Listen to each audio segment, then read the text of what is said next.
In lesson 2, we will learn how to adapt our sequence to fit the social media world.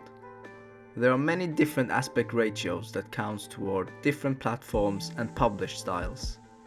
Let's first make our edit and sequence fit the typical Instagram post style, which is 1 by 1, which basically means whatever you have in your width needs to match your height. It's simple.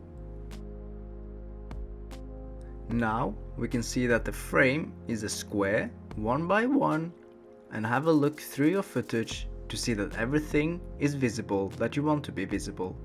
If not, simply move it around in the effects panel.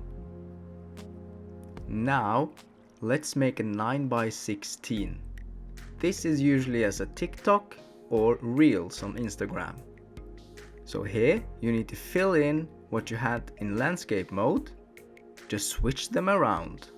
The next step is to make sure the video fits the aspect ratio, because now we have stretched the frame. What we want to do now is to go to scale and make sure it fills the entire screen. Go through your video and make sure every part is filled. We also want to make sure that what we want to be seen is in the middle of the video. So let's make a cut here with C on your keyboard or the razor tool on your left.